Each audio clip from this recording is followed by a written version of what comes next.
What other guys were you exposed to that like you really were like maybe like a big fan of? Like Jimmy Snuka, was he? Oh yeah, when I went to Portland, Oregon in 1977, 78, Jimmy Snuka took me under his wing. And I thought, wow, I hang around him, I'll probably be looking like Mr. Hawaii myself. Not true. He took me, brother, you're going to come with me, we're going to play pool, we're going to do this, do that. I hadn't seen the inside of a gym in 48 hours. And we get to Seattle, and I look like, he looked like a milk-fed football player. So I said, something's wrong. I better not hang around with him anymore. Evidently, he's conquered, and he can get away with it. I'm not going to get away with staying out late and abusing my body. So I was very nice to him, and I said, brother, I can't go with you. Basically, when you actually told your father that you wanted to be in the business, did he try to talk you out of it at all?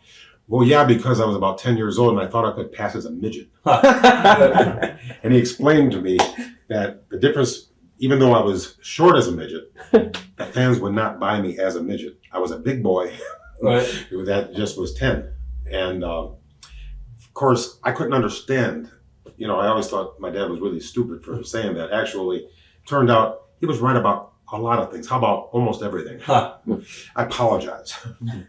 At what time did Randy say he wanted to get into the business? Was it after you or before you? Well, he wanted to get into the business after baseball had treated him cruelly. Right. Now, there's a guy that's tenacity with a capital T. In 1971, he graduates high school. He's the best baseball player I've ever seen. He had a nice short swing. He had big forearms. He had more power than he hit. His last 2 years in the varsity, junior and senior year, he had like a 536 average for 2 years. Huh. Now, that's better than a flip of a coin that he's going to get a hit. Right. He hit so many home runs. He is still a legend because, do you see that building? He hit that building and this and that. You know, he was a switch hitter. And then when he separated his shoulder, he even tried to make it as a switch thrower, an ambidextrous thrower. I don't think that's ever been attempted. Unheard of. He actually signed with the White Sox as a left-handed first baseman. And the reason, I mean, I thought he was going to make it. I mean, they signed him and everything, but as great as, and he could make the throw for a first baseman, but he looked a little awkward doing it. You know, he looked like, Didn't look natural. It looked a little bit like you're a girl. It's just hard. It's easier to be a switch hitter than a switch thrower, evidently. Right. So, anyway, he picked up the pieces. That was 1975. 10 years later, he's in Madison Square Garden. So you've got to give it to him. Definitely. So he got into business before you then, obviously, right? No, I got into business in 73. Okay, and then He got into 75, even though he's 2 years my senior. Right. 2 years and a month. Let's go into your training when you broke into the business. Who was responsible for actually getting you in the ring, teaching the psychology and the bumps and all that? Angelo Poffo. Okay. Yeah, and we would have critique. And not only that, but he had a friend, Paul Christie, who was also excellent. And I love Paul Christie. He helped me in many ways. I was a little shy with girls. I had acne. He helped me out with that. Boy, this guy was smoother than a toilet seat with girls. And, you know, just hanging around him, he's helping me out and doing this and that. And finally, I was 16 years old, and he tells this girl, who I'll not name, Right. he says, not in so many words, but the equivalent of, I give you the boy, bring me back the man. So, thank you, Paul Christie. And I guess I owe you $5 million for what you've done for me. But I'll just say thank you. As far as in the ring training, what did you go through and how rough was it?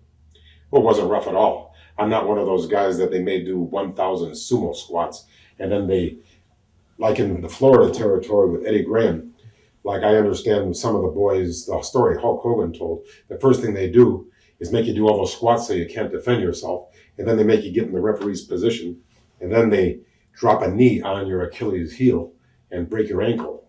You know, And Matsuda was doing this. Yeah, everybody did it. You know, that was like fun. Right. And I'm sure they got off on it. I think it was reprehensible and it was horrible and stupid. You know, but that's the way they thought. We're protecting the business. Okay, you know. Right. whatever. Your first territory that you actually started working for, who would that have been? Well, when I got out of my first match was in Aurora, Illinois, and it was against my father. I wore the mask. I was the Masked Avenger there on the Secret Side. I was the skinniest guy you ever met. And that ever just trying to hold my trunks up. And I thought I was great because my father led me through everything. And I said, well, this is easy. I'm going to be a star. Then I wrestled a guy named Bobby Van. It was like the blind leading the blind. And I guess I said, maybe I'm not as great as I thought. And that was kind of like typified my entire babyface thing. A great worker could raise me to his level. When I wrestled Terry Funk, you'd have thought I was the greatest babyface you ever met. Because that was him, taking a 5 and raising him to a 10. But when I wrestled a 5, I became a 5. And when I wrestled a 0, I didn't drag him up to 5. I went down to his level. Right. I'm not the kind of a guy that works with a broom. I'm not Harley Race that can take George Goulas and go an hour. You know, Harley Race, God's gift to wrestling. He can take a guy without talent, and as long as he's willing to listen, are you willing to listen? You know, well, I'm going to help you out. Scoop, slam, don't move. And the man was great, right? Yeah, and he made me look great. But was I great? No, I was just a good listener. I was good at steno. Right. Now, after your first match, you said was with your father, and your other match didn't go too well. How many times was it before you started getting the hang of the business? Well, I wrestled 21 years, and I never really felt I did. I never came to that conclusion because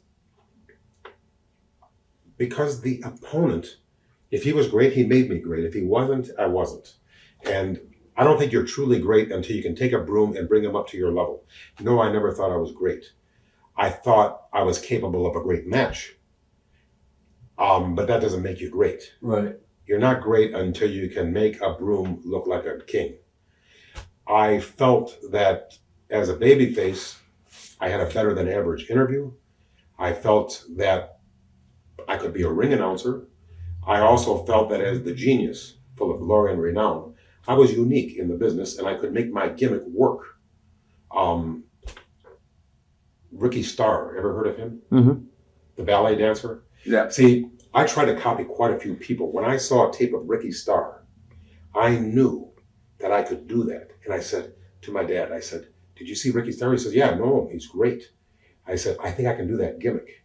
And this is before I even got in the business. Right. I saw his tape and I got all excited because I said, I knew I couldn't imitate Johnny Valentine. Because my dad pointed out, I don't have the look.